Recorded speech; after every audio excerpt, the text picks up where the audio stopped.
নমস্কার। আগামী 1 জুন 2026 থেকে শুরু হচ্ছে অন্নপূর্ণা ভাণ্ডারের অফলাইন ফর্ম ফিল আপ এবং গতকাল পশ্চিমবঙ্গ সরকারের তরফ থেকে এই অফলাইন ফর্ম প্রকাশিত হয়েছে এবং সেই ফর্মের টোটাল 12টা পাতা আছে এবং অনেকগুলো ধাপ আছে। সেই ফর্মটা একটা পরিবারের সকল সদস্যের জন্য সঠিকভাবে ফিল আপ করতে কী কী তথ্য লাগবে সেই বিষয়ে আলোচনা করা যাক। প্রথমেই দেখে নেব কী কী ডকুমেন্টস হাতের কাছে রাখতে হবে যাতে আমরা খুব সহজেই অন্নপূর্ণা ভাণ্ডারের ফর্মটা ফিল আপ করতে পারি। প্রথমেই আছে পরিবারের সকল সদস্যের Aadhaar card, digital ration card, EPIC card. EPIC card মানে ভোটার কার্ড, অর্থাৎ যে সমস্ত প্রাপ্তবয়স্ক সদস্যদের ভোটার কার্ড আছে তাদের ভোটার কার্ড, কিন্তু আন্ডার 18 বা বিলো 18 বা 18 বছর নিচে সদস্যদের জন্য বাধ্যতামূলক নয়। আধার লিঙ্কড ব্যাঙ্ক পাসবুক বা তার অ্যাকাউন্ট ডিটেলস। এক্ষেত্রে মনে রাখতে হবে একই ব্যক্তির যদি অনেকগুলি অ্যাকাউন্ট থাকে তার মধ্যে যে অ্যাকাউন্টে ডিবিটি মানে ডাইরেক্ট ব্যাঙ্ক ট্রান্সফারের টাকা ঢোকে সেই অ্যাকাউন্ট নাম্বারটিই কিন্তু দিতে হবে। এক্ষেত্রে কোন অ্যাকাউন্টে ডিবিটি আছে বা সেটি কিন্তু অনলাইনে চেক করা যায়, সেটির জন্য আমি আলাদা ভিডিও দিয়ে দেবো। মোবাইল নাম্বার এক্ষেত্রেও খেয়াল রাখতে হবে আধার কার্ডের সঙ্গে যে মোবাইল নাম্বারটা দেওয়া আছে সেটাই দিতে বলা হয়েছে। কাস্ট সার্টিফিকেট বা ইডব্লিউএস সার্টিফিকেট। কাস্ট সার্টিফিকেট যাদের এসসি এসটি ওবিসি এই জাতীয় কাস্ট সার্টিফিকেট আছে তাদের সেই তথ্য দিতে হবে, জেনারেলদের কোনো তথ্য দিতে হবে না। জমির কাগজ কিন্তু এটা প্রত্যেকেরই কিছু না কিছু যদি রেজিস্ট্রিকৃত জমি থাকে তার ডিটেলস কিন্তু চেয়েছে। 4 হুইলার গাড়ির রেজিস্ট্রেশন নাম্বার, অর্থাৎ কোনো ব্যক্তির যদি 4 হুইলার গাড়ি থাকে তাহলে তার ডিটেলস তথ্য চেয়েছে, যদি না থাকে তাহলে কিছু দিতে হবে না। এবং প্রত্যেক সদস্য যাদের প্যান কার্ড আছে তার প্যান কার্ডের ডিটেলস দিতে হবে। যদি কোনো ব্যক্তি সরকারি চাকরিজীবী বা পেনশনার হন তাদের তথ্য দিতে হবে। যদি কোনো ব্যক্তি ব্যবসা করে থাকেন এবং তার ব্যবসায় যদি জিএসটি রেজিস্ট্রিকৃত হয় তাহলে তার জিএসটি নাম্বার ও সেই সম্পর্কিত তথ্য দিতে হবে। স্বাস্থ্য বিমা যদি কোনো ব্যক্তি বা কোনো পরিবারের সকল সদস্যের থাকে, যেমন স্বাস্থ্যসাথী, কোনো প্রাইভেট বা বেসরকারি স্বাস্থ্য বিমা যদি থাকে তার তথ্য দিতে হবে। শিশুদের স্কুল ডিটেলস এবং ভ্যাকসিনেশন কার্ড, অর্থাৎ বাচ্চারা, আপনার পরিবারের বাচ্চারা কোন স্কুলে কোন শ্রেণীতে পড়ে, সেই স্কুলটি সরকারি না বেসরকারি এবং বাচ্চাদের ভ্যাকসিন কবে হয়েছে বা কী কী ভ্যাকসিন হয়েছে এই জাতীয় তথ্য আপনাকে দিতে হবে। কোনো সরকারি প্রকল্পের ডিবিটি পেলে তার নাম ও তথ্য ফর্মে কিন্তু দিতে হবে। এবার আমরা দেখে নেব যে অন্নপূর্ণা ভাণ্ডারের যে অফলাইন ফর্মটা সরকারের তরফ থেকে প্রকাশিত হয়েছে সেটি একটু সহজে ফিল আপ করার জন্য কী কী তথ্য দিতে হবে সেটা আর একবার যাচাই করে নেব। প্রথমেই পরিবারের প্রধানের নাম চেয়েছে, এখানে পুরো নাম লিখতে বলেছে তার পরিবারের প্রধান ব্যক্তির। তারপরে আসছে জন্ম তারিখ, দিন, মাস, বছর। 3 নম্বর কলমে পরিবারের প্রধানের লিঙ্গ, পুরুষ হলে পুরুষে টিক দেবো, মহিলা হলে মহিলায় টিক দেবো এবং অন্যান্য হলে অন্যান্যতে টিক দেবো। 4 নম্বরে চেয়েছে পরিবারের প্রধানের আধার নম্বর। এক্ষেত্রে খেয়াল রাখতে হবে আধার নম্বর যাতে সঠিকভাবে লেখা যায়। 5 নম্বরে ডিজিটাল রেশন কার্ডের পারিবারিক আইডি। আপনার রেশন কার্ডটা পরিবারের প্রধানের রেশন কার্ডটা খুলবেন এবং উপরে দেখবেন প্রত্যেকটা রেশন কার্ডেরই কিন্তু একটি ইউনিক নাম্বার থাকে, সেই ইউনিক নাম্বারটা কিন্তু লিখতে হবে। 6 হচ্ছে পরিবারের সদস্য সংখ্যা। এক্ষেত্রে কিন্তু আপনার পরিবারে যতজন সদস্য সেই সদস্য সংখ্যাটা যেমন 3, 4, 5 শুধুমাত্র সংখ্যায় লিখতে হবে। ঠিকানা, আপনার পুরো পোস্টাল অ্যাড্রেস অর্থাৎ পুরো বাড়ির সম্পূর্ণ ঠিকানাটা এখানে লিখতে হবে। 8 হচ্ছে যোগাযোগের নম্বর। এক্ষেত্রে যোগাযোগের নম্বরের ক্ষেত্রে আগেও বলেছি এখনও বলছি, আপনার আধারের সঙ্গে যে মোবাইল নাম্বারটা লিঙ্ক আছে সেই নাম্বারটি দেওয়ার চেষ্টা করবেন। 9 হচ্ছে নাম, জন্ম তারিখ, লিঙ্গ, পরিবারের প্রধানের সঙ্গে সম্পর্ক, আধার নম্বর সকল সদস্যের। আচ্ছা, এক্ষেত্রে আপনার পরিবারের প্রধানের প্রথমে সদস্যের নাম লিখতে হবে, পরিবারের প্রধানের সদস্যের নাম লিখতে হবে, জন্ম তারিখ, লিঙ্গ এবং পরিবারের প্রধানের সঙ্গে সম্পর্ক লিখতে হবে।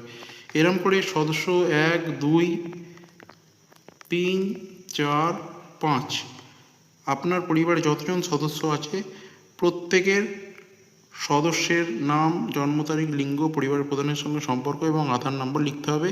এক্ষেত্রে আপনার সদস্য যদি অন্নপূর্ণা যোজনার জন্য আবেদনের উপযুক্ত হন, অর্থাৎ মহিলা হন এবং 25 থেকে 60 বছরের মধ্যবর্তী হন এবং যদি সরকারি চাকরি বা পেনশন না পান এবং ইনকাম ট্যাক্স না দেন তাহলে তিনি অন্নপূর্ণা ভাণ্ডারের জন্য এলিজিবল, তাহলে এখানে হ্যাঁ এতে টিক দেবেন।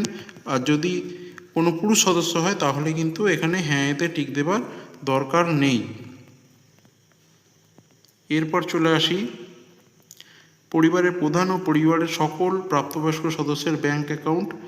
এক্ষেত্রেও একই জিনিস, প্রথমে পরিবারের প্রধানের ব্যাংক অ্যাকাউন্ট নাম্বার এবং আইএফএসসি ডিটেলস দিতে হবে এবং তারপর যথাক্রমে সদস্য 1, সদস্য 2, সদস্য 3, সদস্য 4, সদস্য 5 প্রত্যেকের ডিটেলস দিতে হবে। এক্ষেত্রে খেয়াল রাখতে হবে ডিবিটি অ্যাকাউন্ট তার ডিটেলস দিতে হবে, অর্থাৎ যে অ্যাকাউন্টে ডাইরেক্ট ব্যাংক ট্রান্সফার বা আধার লিঙ্ক অ্যাকাউন্ট সেই ডিটেলসটা চেয়েছে। এরপর চলে আসবো এপিক কার্ড ডিটেলস অর্থাৎ ভোটার কার্ড ডিটেলস। প্রথমে পরিবারের সদস্যের ভোটার কার্ড নাম্বার এবং তার নিচে বিধানসভার ক্ষেত্র নাম্বার দেবেন এবং নাম লিখবেন এবং অংশ নাম্বার লিখবেন, অর্থাৎ অংশ নাম্বার আপনার কোন পার্টে অংশ নাম্বার। এক্ষেত্রে যে যার নিজস্ব বিধানসভার নাম লিখবেন, যেমন কারোর তারকেশ্বর হতে পারে, কারোর হাড়োয়া বিধানসভা হতে পারে, এবং আপনাদের যে পার্ট নাম্বার সেই সংখ্যাটা কিন্তু লিখবেন। এই সংখ্যাটি আপনাদের আশেপাশের লোকের থেকে জেনে নিতে পারবেন যদি আপনি না জানতে পারেন, বা আপনার স্থানীয় যে গ্রাম সদস্য তাকেও জিজ্ঞেস করতে পারেন। এরকম করে বাকি সদস্যদেরও এই একই জিনিস ফিল আপ করতে হবে। এরপর চলে আসবো বিভাগ অর্থাৎ কাস্ট।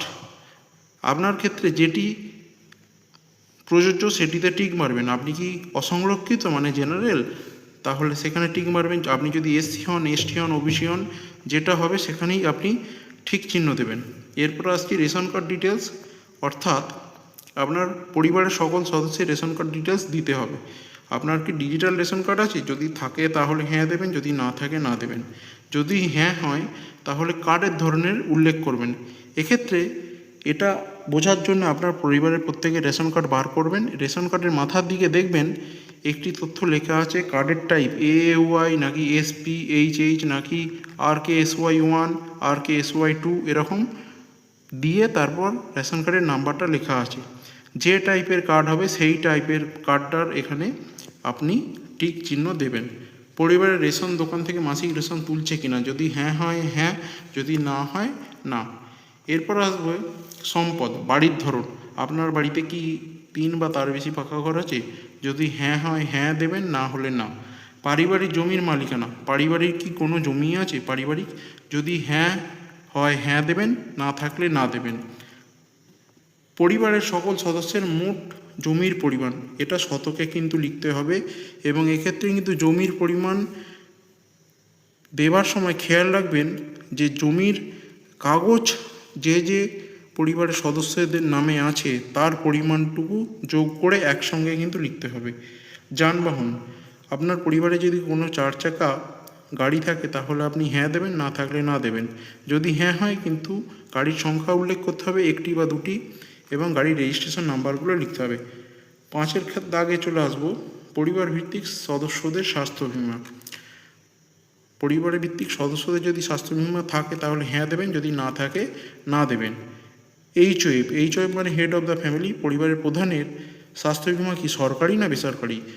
এক্ষেত্রে অনেকেরই স্বাস্থ্যসাথী কার্ড ছিল, সেক্ষেত্রে এটা কিন্তু সরকারি হবে। আর যদি স্বাস্থ্যসাথী ব্যতীত অন্য কোনো থাকে বেসরকারি তাহলে কিন্তু সেটা বেসরকারিতে টিক দিতে হবে। এরম করে বাকি সদস্যদেরও পূরণ করতে হবে। আয় বা পেশা, কোনো সদস্য কি আয়কর বা পেশাগত কর প্রদান করেন, অর্থাৎ তিনি কি ইনকাম ট্যাক্স দেন? যদি হ্যাঁ দেন তাহলে হ্যাঁতে দেবেন, না হলে নাতে টিক দেবেন। পরিবারের সদস্যদের প্যান কার্ড, এক্ষেত্রে খেয়াল রাখতে হবে যে সদস্যদের প্যান কার্ড আছে তাদের ডিটেলস কিন্তু দিতে হবে। যদি হ্যাঁ যদি হয় তাহলে নাম এবং প্যান নাম্বার উল্লেখ করবেন। যদি হেড অফ দ্য ফ্যামিলির প্রথমে দেবেন, তারপর এক এক করে সদস্য 1, 2, 3, 4, 5 প্রত্যেকে দেবেন। যদি কারোরই না থাকে তাহলে নাতে টিক দেবেন। কর্মসংস্থানের ধরন, পরিবারের প্রধান কোথায় চাকরি করেন, সরকারি ক্ষেত্রে, বেসরকারি ক্ষেত্রে ইত্যাদি, পরিযায়ী শ্রমিক, বেকার। এক্ষেত্রে যেটি আপনার পরিবারের প্রধানের পক্ষে একদম যথোপযুক্ত সেটা টিক দেবেন। ঠিক সেম একই রকমভাবে বাকি সদস্যদের ক্ষেত্রেও আপনাকে টিক দিতে হবে। এরপর চলে আসি পরিবারের শিক্ষিত প্রাপ্তবয়স্ক সদস্যদের সংখ্যা। শিক্ষিত প্রাপ্তবয়স্ক সদস্য সংখ্যা, আপনার পরিবারে যদি 5 জন সদস্য থাকেন তার মধ্যে 18 বছরের উপর বয়সী কতজন শিক্ষিত আছে সেটা লিখবেন। যদি কতজন অশিক্ষিত প্রাপ্তবয়স্ক সদস্য যদি থাকে সেটাও লিখবেন। অর্থাৎ কারোর বয়স যদি 18 বছরের উপর হয়, তিনি অশিক্ষিত হন, তাহলে সেই সংখ্যাটা অশিক্ষিত প্রাপ্তবয়স্ক সদস্যের সংখ্যায় লিখতে হবে। পরিবারের প্রধান শিক্ষিত না অশিক্ষিত সেটা লিখবেন। যদি শিক্ষিত হন তার সর্বোচ্চ শিক্ষাগত যোগ্যতা কত সেটা পাশে লিখে দিতে হবে। ঠিক একই রকমভাবে সদস্য 1, সদস্য 2, সদস্য 3, সদস্য 4, সদস্য 5-এও লিখতে হবে। 5-এর দাগে চলে আসবো, কোনো সদস্য কি কোনো সাংবিধানিক পদ, মন্ত্রী, সাংসদ, বিধায়ক, পৌর, স্থানীয় সংস্থা এবং পঞ্চায়েত সংস্থার প্রাক্তন বর্তমান ধারক। অর্থাৎ আপনাদের পরিবারের কোনো ব্যক্তি কি কোনোভাবে কোনো ভোটে দাঁড়িয়ে নির্বাচিত সদস্য বা প্রতিনিধি হয়েছিলেন? যদি হয়ে থাকেন তাহলে হ্যাঁ দেবেন। যদি হ্যাঁ হয়ে থাকে তাহলে তার সদস্য সংখ্যা নাম্বার লিখবেন। যদি না হয়ে থাকে তাহলে না লিখবেন। 6-এর দাগে চলে আসি, কোনো সদস্য কি সরকারি পেনশনভোগী? অর্থাৎ আপনার বাড়ির কোনো ব্যক্তি কি সরকারি কোনো পেনশন পান? সেটা ছেলেও হতে পারে, মেয়েও হতে পারে। যদি হ্যাঁ হয় হ্যাঁ লিখবেন, যদি না হয় না লিখবেন এবং না এতে টিক দেবেন। যদি হ্যাঁ হয় তাহলে তার সদস্য নাম্বার কিন্তু লিখতে বলেছে। এক্ষেত্রে সদস্য নাম্বার, যিনি সরকারি পেনশনভোগী হবেন, এক্ষেত্রে সদস্য নাম্বার তার নিয়ে একটুখানি জটিলতা হতে পারে। এখানে সদস্য নাম্বার বলতে সম্ভবত যিনি সরকারি পেনশনভোগী তার পিপিও নাম্বারটা হয়তো এখানে লিখতে হতে পারে। যারা পেনশন পান তাদের একটি ব্যক্তিগত পিপিও থাকে এবং তার নাম্বার থাকে। এটি যারা পেনশন পাবেন তাদের বুঝতে অসুবিধা হবে না। 7, কোনো সদস্য কি জিএসটির অধীনে নিবন্ধিত আছেন? অর্থাৎ আপনার পরিবারের কোনো সদস্য কি ব্যবসা করেন, তাহলে তার ব্যবসা কি জিএসটি রেজিস্টার্ড? যদি জিএসটি রেজিস্টার্ড হয় তাহলে আপনি হ্যাঁ দেবেন এবং যদি না থাকে তাহলে না দেবেন। পরিবারের মোট বার্ষিক আয়, এখানে টাকায় অঙ্কে লিখতে বলেছে। সিএ আবেদনের বর্তমান অবস্থা যদি থাকে, সিএএ অর্থাৎ কমিউনিটি অ্যামেন্ডমেন্ট অ্যাক্ট, এটা বেশিরভাগ ব্যক্তির ক্ষেত্রেই প্রযোজ্য হবে না। কমিউনিটি অ্যামেন্ডমেন্ট অ্যাক্ট বা সিএএ খুব কম সংখ্যক ব্যক্তি যারা নাগরিকত্বের জন্য আবেদন করেছে তাদের ক্ষেত্রেই প্রযোজ্য হবে। তাহলে বেশিরভাগ ক্ষেত্রে পরিবারের প্রধানের ক্ষেত্রে এটি প্রযোজ্য নয় হবে। যারা আবেদন করেছেন তাদের ক্ষেত্রে হবে আবেদন করা হয়েছে, যদি হ্যাঁ হয় আবেদন নাম্বার লিখবেন, বা যারা সিএএ এর মাধ্যমে অলরেডি নাগরিকত্ব পেয়ে গেছেন তারা এখানে ইস্যু করা হয়েছে টিক দেবেন। যদি হ্যাঁ হয় সার্টিফিকেট নাম্বার দেবেন। সদস্য 1, সদস্য 2, সদস্য 3, সদস্য 4 এবং সদস্য 5-এর ক্ষেত্রে একই কথা প্রযোজ্য হবে। অন্যান্য কিষাণ ক্রেডিট কার্ড ডিটেলস কিন্তু চেয়েছে। পরিবারের প্রধানের ক্ষেত্রে কিষাণ ক্রেডিট কার্ড নাম্বার যদি থাকে তার নাম্বার, আইডি সংখ্যা এবং ইস্যু করা যে তারিখে হয়েছে সেই সংখ্যাটা কিষাণ ক্রেডিট কার্ডে লেখা আছে, সেটি দেখে দেখে লিখতে হবে। বাকি সদস্যের ক্ষেত্রেও যদি থাকে তাহলে সেগুলো একই তথ্য লিখতে হবে। এরপর চলে আসি, এসআইআর 2026-এর নাম বাদ পড়ে থাকে তবে মামলাটি ট্রাইব্যুনালে বিচারাধীন কিনা। এটি শুধুমাত্র তাদের ক্ষেত্রেই অ্যাপ্লিকেবল হবে যাদের নাম এসআইআর 2026-এ বাদ পড়ে গেছে এবং ট্রাইব্যুনালে অ্যাপিল অলরেডি করেছেন তাদের ক্ষেত্রে। বেশিরভাগ ক্ষেত্রেই এটা কিন্তু প্রযোজ্য নয় হবে এবং যারা অলরেডি ট্রাইব্যুনালে বিচারাধীন আছেন তবে হ্যাঁতে টিক দেবেন। যদি হ্যাঁ হয় তবে মামলার বিবরণ দেবেন এবং যদি ট্রাইব্যুনালে অ্যাপিল না করে থাকেন বা বিচারাধীন না হয় তাহলে না এতে টিক দেবেন। এক্ষেত্রে মনে রাখতে হবে যাদের নাম বাদ পড়ে গেছে তাদের ক্ষেত্রেই এটা অ্যাপ্লিকেবল হবে, বাকিদের ক্ষেত্রে কিন্তু প্রযোজ্য নয় হবে বেশিরভাগ ক্ষেত্রেই। ঠিক একই রকমভাবে বাকি সদস্যদের ক্ষেত্রেও এই ঘরটি ফিল আপ করতে হবে। সামাজিক মর্যাদা এবং নির্ভরশীল ব্যক্তিগণ, বিদ্যালয়ে অধ্যয়নরত পরিবারের সকল শিশুর বিবরণ। আপনার পরিবারে যতগুলি বাচ্চা আছে সেটি 1 বা 2 বা 3 হতে পারে। এরম করে শিশুর নাম, কোন শ্রেণীতে পড়ে, বিদ্যালয়ের নাম, ধরন অর্থাৎ সরকারি বিদ্যালয় নাকি সরকারি সাহায্যপ্রাপ্ত বিদ্যালয় নাকি বেসরকারি বিদ্যালয়, যেটি প্রযোজ্য হবে সেটিতে টিক দেবেন। এরম করে শিশুর সদস্য সংখ্যা 2, 3, 4 চেয়েছে। এরপর চলে আসি শিশুর টিকাকরণের বর্তমান অবস্থা। যদি আপনার শিশুর টিকাকরণ সম্পূর্ণ হয়েছে বা শুরু হয়েছে তাহলে হ্যাঁ দেবেন, আর যদি আপনার শিশুর একটিও টিকাকরণ করা হয়নি তাহলে টিকাকরণ করা হয়নিতে টিক দেবেন। এরম করে বাকি শিশুদেরও ফর্ম ফিল আপ করবেন। এবার সরকারি প্রকল্পের আওতায় সুবিধা, আপনি কি কোনো সরকারি প্রকল্পের সুবিধা ডিবিটির মাধ্যমে পাচ্ছেন? পরিবারের প্রধানের ক্ষেত্রে যদি হ্যাঁ হয় তাহলে হ্যাঁ দেবেন, না হলে না এতে টিক দেবেন। ডিবিটি মানে ডাইরেক্ট ব্যাঙ্ক ট্রান্সফারের মাধ্যমে যদি সরকারি প্রকল্পের সুবিধা পেয়ে থাকেন, যেমন এক্ষেত্রে মনে রাখতে হবে কিন্তু রাজ্য সরকারি প্রকল্পের কথা বলা হয়েছে, কোনো কেন্দ্রীয় সরকারি প্রকল্পের কথা কিন্তু এখানে লিখবেন না। যদি কোনো প্রকল্পের সুবিধা না পান তাহলে না এতে দাগ দেবেন। এরকম করে বাকি সদস্যদেরও ফিল আপ করতে হবে।